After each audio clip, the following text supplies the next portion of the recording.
Hello everyone, this is Mr. Buckler with a quick tutorial about how to design your screens. So when you're designing the screens for Decision Maker app, you're going to obviously want to make sure that you have gone up here to the top. Initially it starts off in code, you're going to switch it over to design, and you're going to go ahead and begin building the things that you need for your app. So the first thing you might want is something like a label.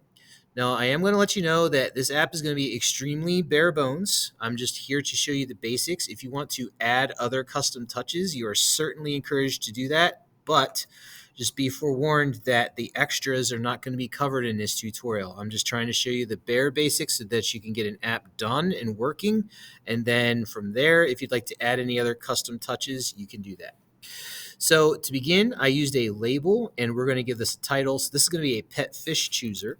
So what I'm going to put here is, what kind of pet fish should you get? Okay.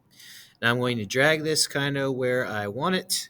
And again, if you want to, so another thing I might want to do is try to center the text a little bit so that it would look a little nicer. Okay, so I've got the label taken care of. All right, the next part that I'm going to do is I'm going to put in a couple of drop downs. And these are where the user is going to be putting in the info.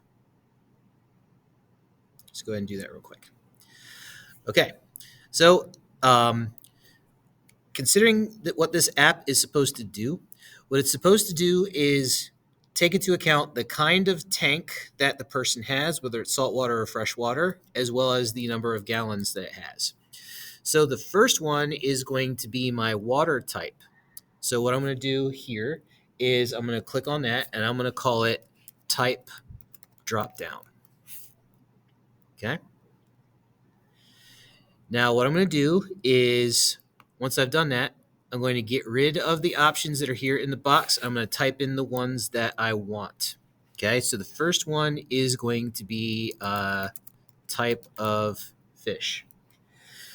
Now this is the default. The user is going to have to go in and pick which one they want. Okay, so the next one I'm going to do is saltwater. And then the next one I'm going to do should be freshwater.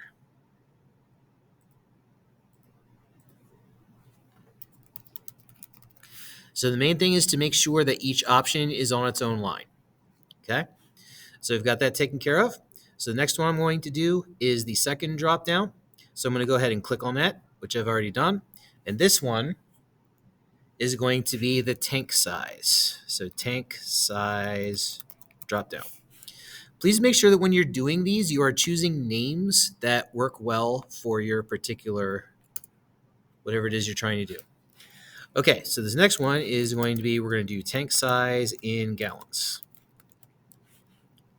Okay, so I'm going to give the user two options. They're either going to have a 10-gallon tank or they're going to have a 30-gallon tank. Okay, so the next thing we need to do is we need some labels so that the users can understand what it is that they're trying to put in. So I'm going to use some more labels. So let's put a label right here.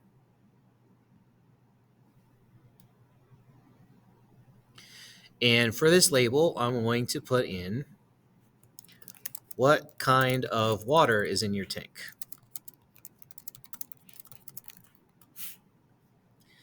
And I like it to be a little bit centered.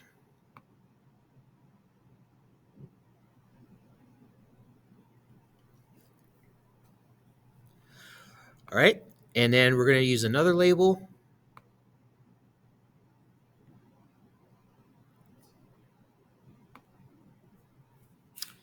And then the next one is, what is your tank's water capacity?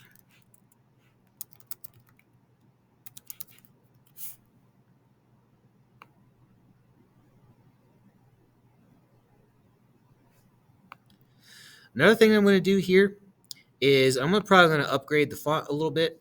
So if you take a look right here where it says font size, I'm going to up that a little bit so that it looks a little bit more like a title. And the other thing I'm going to do is I'm going to drag this menu out a little bit. There we go. That's what we want. Okay, so now we have the title of our app. We have our two drop-down menus. So now we need to start getting the area together for the output. So the first thing I'm going to need is a text area. This is where the message is going to show up that I'm going to display to the user once the app has done what it needs to do. And then the other thing I'm going to want is a button that the user can click when they are ready to submit their choices. So up here, I'm going to use button, and I'm going to put that right about there. Let me resize this just a tad. There we go. All right, let me go to the button. And what I'm going to do is I'm going to call it something like the submit button. Whoop, that name was a little long. Let me change the name in here real quick. Let's call it ready button. There we go. That's a little better. Okay, so I've got that in there. So at this point, this is pretty much all that you need in order to have a successful app. If you need more inputs or different kinds of inputs, please use the other options that you have available. But really, at this point, you should have everything that you need to move on to the coding phase.